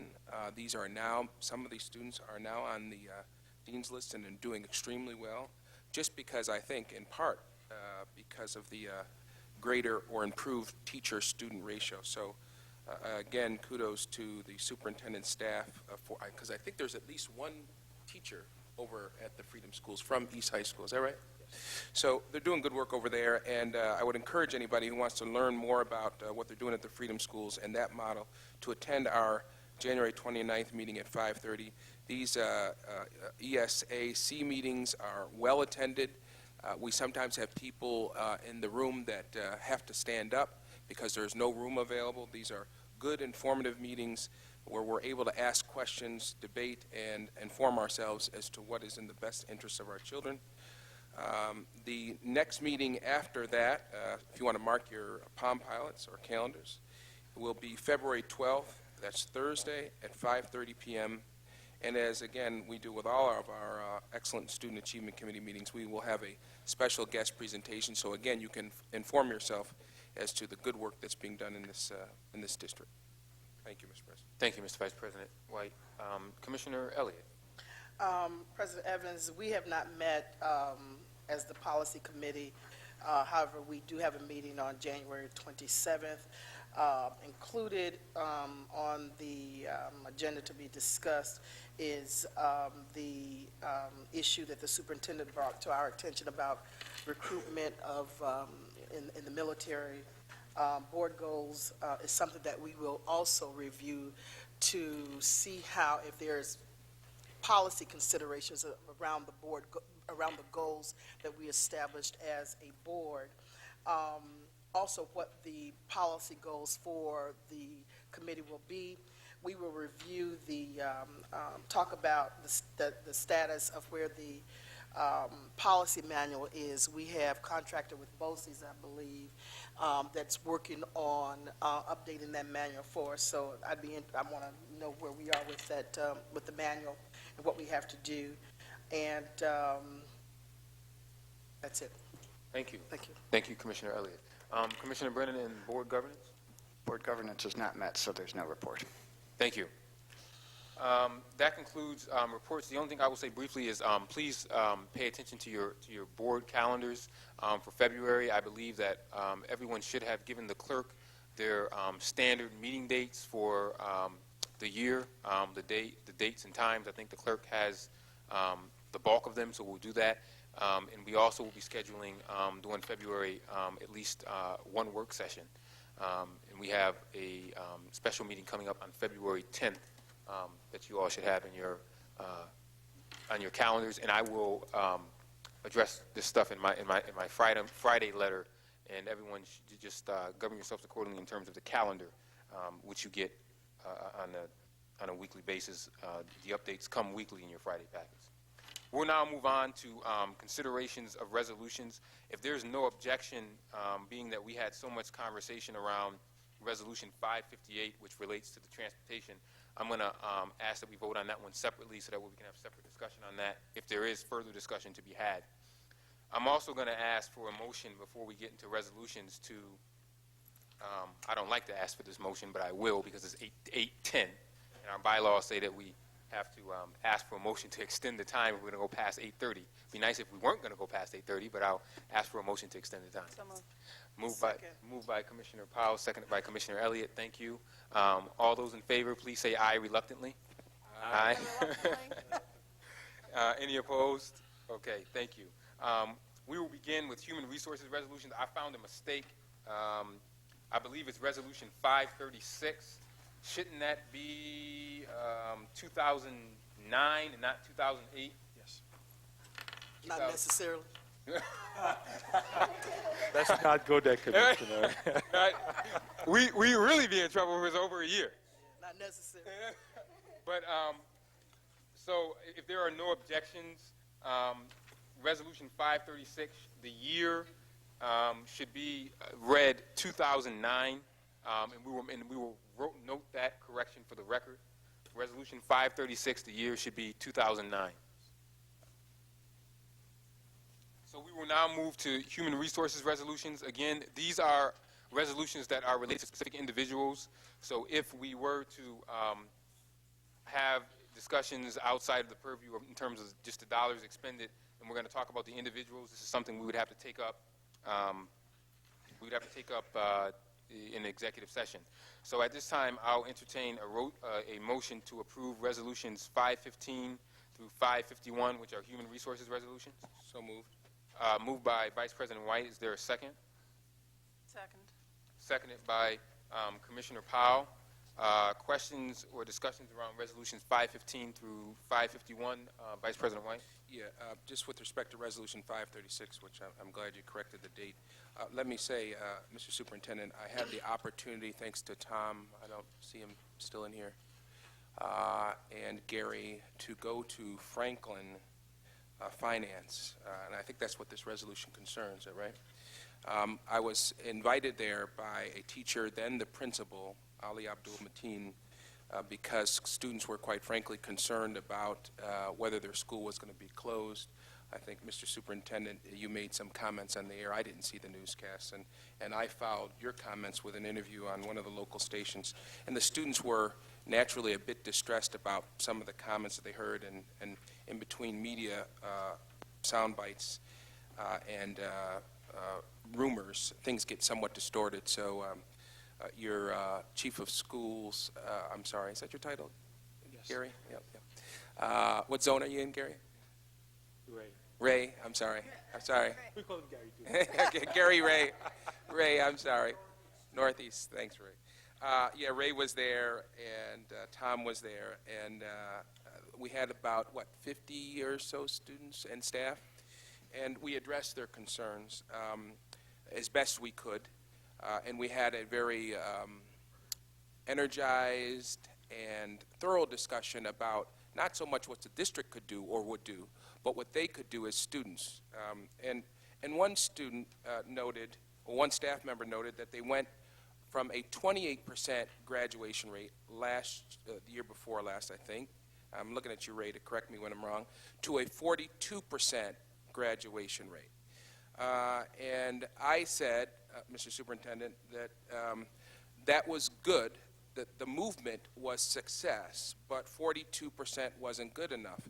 And one young lady said, and it was a very telling moment, she said, I don't understand why you're here. We went to 42%. And I said, no, sweetheart, that is not good enough. 42% is not acceptable. Not only is it not acceptable to me, but it shouldn't be acceptable to you. And Ray artfully said, it may not be acceptable to the state of New York, that they may in fact close you down. So it's good to see a resolution that talks about high expectations and sustaining professional development. It's good to see a resolution talking about where you've been and where you want to be. These are the words of the Resolution 536, because that is a school that needs to be in a different place. But after our hour-and-a-half, 2-hour-long discussion, a lot of sweat, a lot of yelling, wasn't a bad thing.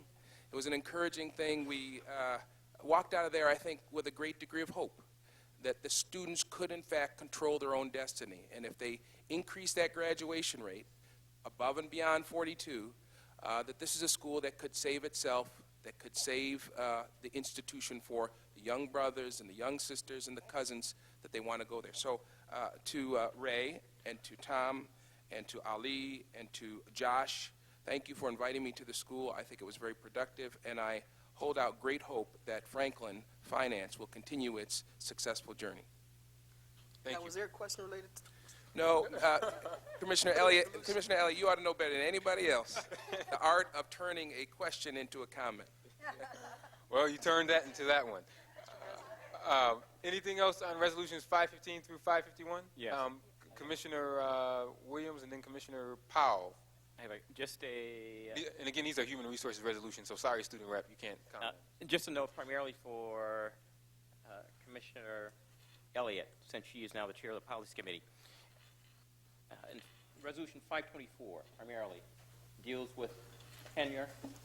Last year, New York State education law, there was new New York State education law passed, 3012B, Yes. which talks about, outlines a new process for tenure. And I don't think that the policy committee dealt with that at all. So at some point in time, you need to deal with that, you may want to Yes. give the superintendent. Yeah, I believe it was one of my presentations last year. It is something we should talk about because in 1 year, the legislature will revisit the law. We were not happy with the changes as superintendents across the state. In fact, the Big Five submitted a press release in protest. So we'd love to visit that again. Okay. Thank you. Commissioner, one other question, Commissioner? Yeah, I have a couple Yep. more. Yep. Resolution 535, it deals with reading first. My understanding is that reading first, for the most part, either has been phased out or will soon be phased out. Not that I... In fact, today we met with the state and asked the question. There was a great reduction in funding from year prior to last to this year. And we asked the state today, in fact, what is the future of the funding? The fact is that the literacy team headed by Connie Leach put quite a bit of work this year in filling the gaps identified by the MDRC research study that the federal government commissioned. So we have a plan moving forward in filling the issues that were raised by Reading First. In terms of the funding, we have no idea what the federal government is going to be doing for next year, and we've alerted folks at the state to please let us know as soon as possible. There is money still here until the end of this fiscal year. We're not sure what will happen for next year when it comes to the Reading First money. Okay, a couple more, yeah. Still a couple more. Resolution 540 deals with scoring on the New York State exams. Just want to know for both the math and the English exam, what type of exams are they? These are state exams. In fact, one of the issues that many districts have across the country with the No Child Left Behind Act, this is one of those unfunded mandates. When we went from 3 to 8 testing, we have substantial disruptions during the school year to mark massive amounts of paper. I remember being in New York the first year this came into existence. We estimated we had to spend $6 million just to mark exams in New York City. I'm not sure what the cost here is in Rochester, but it's substantial, and it's one of those unfunded mandates that we have to fund based on 3 to 8 testing. It is something we constantly complain about with the feds. In fact, aside from the money, we've been asking the commissioner, perhaps is there a way to have testing maybe twice a year, combine the high school and elementary, to reduce the amount of disruptions that we have in the district. But are these exams, especially the math exams, are they multiple choice or are they? Combination?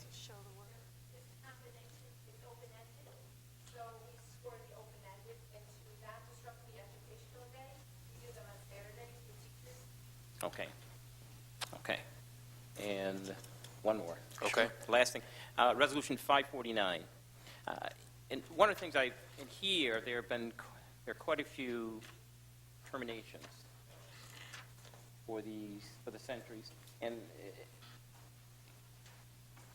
it seems as if we get a lot of terminations after a fairly short period of time for the centuries, which sort of suggests, well, one, it's fairly expensive in terms of the turnover, and it sort of suggests that at some point in time you need to take a look at hiring process on the front end, either the way we recruit, who recruit, or something seems to be. Yes, I mean, I don't know what the numbers are in terms of hiring and termination. I don't have that in front of me. I do know we have some difficulty recruiting individuals, and many resign. The job, unfortunately, doesn't pay a lot of money, and because what used to be a 10-month-a-year position, now it's an 11-month-a-year, because last year, with the help of the Bente unit, we moved it to 11 months to allow for some training. But it's difficult to keep people when you're paying them 11 months and not paying them 12 months a year. Aside from that, too, there's quite a bit of work that we need to do, and I know some folks hate the terminology, but I'll say it, to professionalize the group. And to be honest, there's quite a bit of work to be done on that end as well. We've been talking to the police department last year. I know Jim Shepard, with the help of the county sheriff and RPD, provided quite a bit of training over the course of the summer. So we have a lot of discussions going right now to see what we can do about, one, increasing the force, two, professionalizing the force to keep people. But in those kinds of jobs, unfortunately, we have a high turnover. Thank you. Commissioner Powell. Yeah, this question could be focus around resolutions 535 and 540, because I think they draw attention to something that may be a continuous source of confusion, both for ourselves and for the public. When a resolution for professional development comes before us, correct me if I'm wrong, that resolution provides a dollar amount, but that's only because it changes the pot of money that the teacher's salary comes from. It's not additional pay. Is that correct? Because the teacher who's getting this professional development is receiving a day away from the classroom to accomplish it. This is really just which pot of money are they getting paid from resolution, is that right? 540 is scoring. So I'm I not sure. understand 540, Yes. that's different, but 535, I believe, is extra pay, right, Michelle?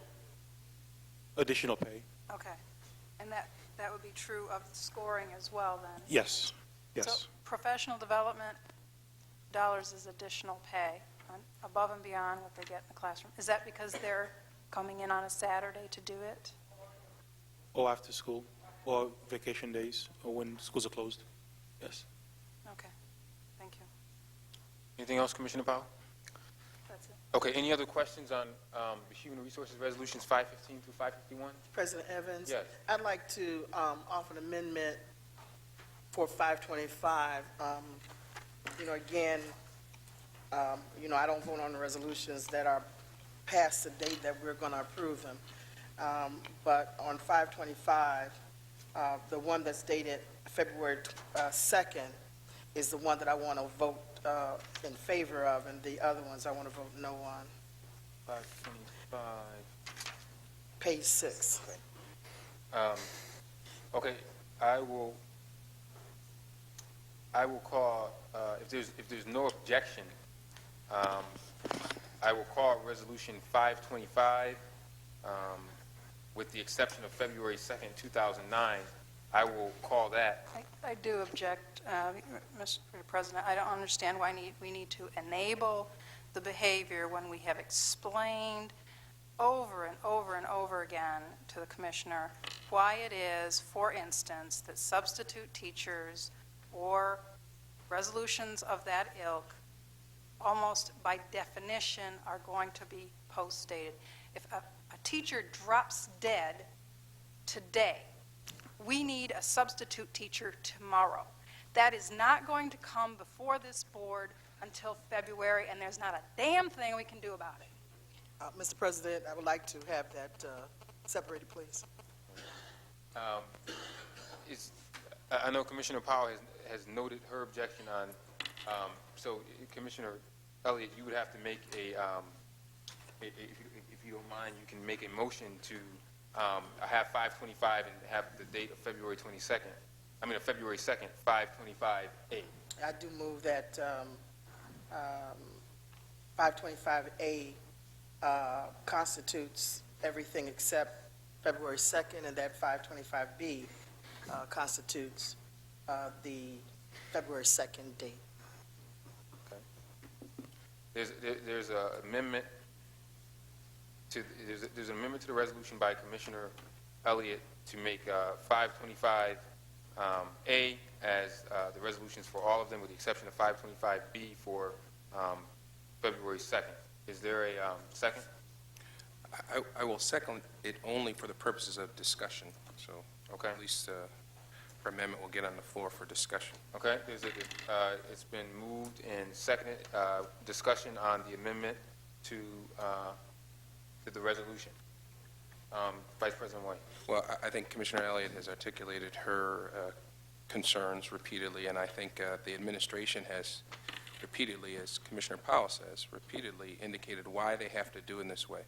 But Commissioner Powell, because I believe that a good democracy allows a person to vote, and a good organization allows a person to vote for each and every resolution, I'm going to, for what it's worth, I'm going to support this particular amendment, because I hear you, I know what you're saying, we've been down this road a million times, but in the end, for me, it's important that she be allowed to cast her vote the way she wants to. While I know she's been at the meetings, Commissioner Elliott's been at the meetings, heard the explanation, as is this audience, I think in the final analysis, she should be entitled to cast her vote the way she wants to. I understand your frustration, but democracy allows a person to articulate their vote accurately. Thank you. Any other comments? Commissioner Powell? My only response is that the public has a right to representation that is fully informed and responsive to the information provided. I just can't understand why we would enable irresponsible behavior. Okay. Any other comments on this? Just want to make sure I understand. The motion here is just to sever? Just to sever? Just to make it 525A and 525B. 525B constitutes the February 2nd date, 2009. 525A constitutes December 15th, December 15th, December 1st, January 5th, December 1st, January 5th, January 5th, and December 11th. And one way of getting around that, if we wanted to individualize all of these, the resolutions, in other words, every person listed would have a resolution number. That's one way of getting around it. You'd have a thick But I'm not suggesting, but I'm just saying to you, right. That's one way of getting around it. But until, I don't have a lot of confidence in the district. I go on record with saying that. And I feel that my due diligence is the vote with honesty and integrity, and that's what I'm going to do, regardless of the persecution. Thank you. Any other comments on this? Persecution? Yeah. You've got to be simple. Okay. Any other comments? Bit over-dramatized. Just a little. Any other comments on the resolutions 515 through 551? No, sir. Okay. Thank you. I'm going to move on. I'm not going to move. I'm going to call the vote on the amendment that was put forth by Commissioner Elliott. All those in favor say aye. Aye. Any opposed? No. I vote aye. So I have one opposed, Commissioner Powell.